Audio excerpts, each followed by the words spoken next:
नमस्कार, स्वागत है। आप देख रहे हैं बात। मैं हूं आपके साथ अदिति मिश्रा। 14 अगस्त 1947 की तारीख भारतीय इतिहास के सबसे दर्दनाक अध्यायों में से एक है। इस दिन भारत और पाकिस्तान के विभाजन ने अमानवीयता, निर्ममता और अकल्पनीय पीड़ा की सीमाएं पार कर दी। लाखों लोगों को अपनी जड़ों से अलग होना पड़ा और अनगिनत परिवारों को अपनी पुश्तैनी जमीन छोड़कर शरणार्थी बनने पर मजबूर होना पड़ा। देखते हैं पूरी रिपोर्ट।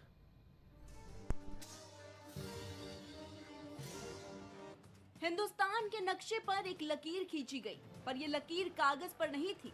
ये लकीर खींची थी हजारों लाखों लाशों के ढेर पर। लकीर खींचे थे उन बच्चों की चीखों पर जिन्होंने अपनी माओ को अपनी आंखों के सामने दरिंदों से नोचते देखा। इस बंटवारे में राजनीति की भूख ने इंसानियत का गला घोट दिया। ये फैसला नेताओं के दस्तखत से हुआ, लेकिन इसकी कीमत आम लोगों ने अपने खून से चुकाई। साथियों, 14 अगस्त 1947 का दिन, जिसे आज सरकार विभीषिका दिवस के रूप में मना रही है, वास्तव में विभीषिका माना जा सकता है, क्योंकि आज ही के दिन भारत की जो एक अखंड भूमि थी उसका खंडन हुआ और उसका जो प्रमुख कारण था वे अंग्रेज थे। अंग्रेजों की जो डिवाइड एंड रूल पॉलिसी थी, जो 1905 में ही बंगाल के विभाजन के साथ शुरू हुई थी, वो अपना चरम परिणाम दिखाई दी। 1906 में मुस्लिम लीग का गठन कराया ही इसलिए गया था ताकि भारत का सांप्रदायिक आधार पर विभाजन किया जा सके।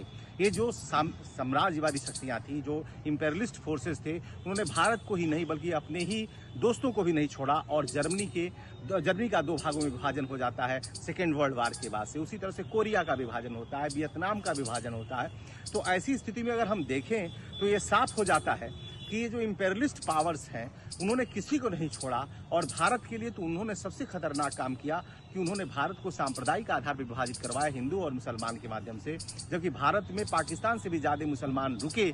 यह बात इस बात का प्रमाण है कि भारत एक महान देश है और यहाँ पर किसी के साथ भेदभाव नहीं किया जाता। इसलिए यह विभाजन जितना जल्दी समाप्त हो, जिस तरह से जर्मनी का रीयूनिफिकेशन हुआ था, भारत की यह अखंड भूमि भी फिर से जो खंडित की गई थी फिर से अखंड हो। हमारी शुभकामनाएं 15 अगस्त के लिए। एक झटके में दोस्त दुश्मन बन गए। पड़ोसी जो साथ बैठकर खाना खाते थे अब एक दूसरे का खून पीने को उतारू थे।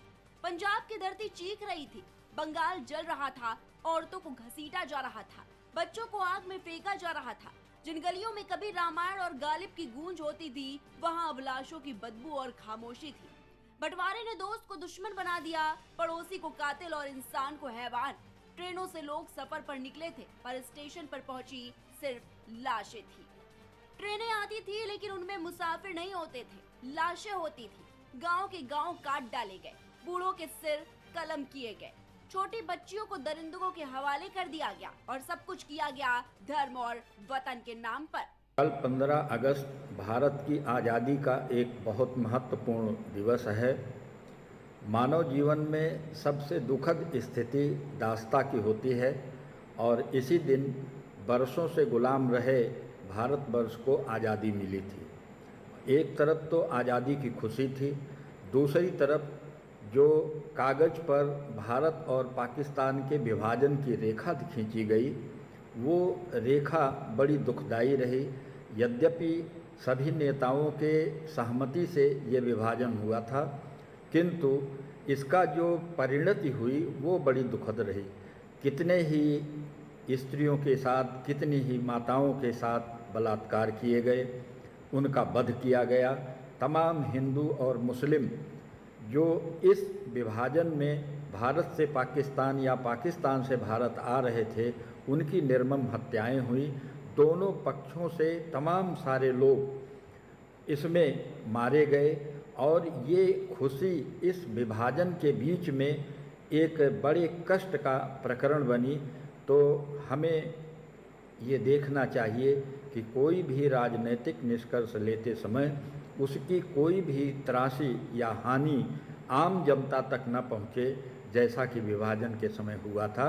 आज ही के दिन हमें बंटवारे का जख्म मिला, हमारे आंगन से लहू बहा, लेकिन ये भी सच है, भारत उस आग से निकला तब कर और भी मजबूत हुआ। जिन लोगों ने सोचा था कि ये मुल्क धर्म के नाम पर बिखर जाएगा, उन्हें भारत ने करारा जवाब दिया।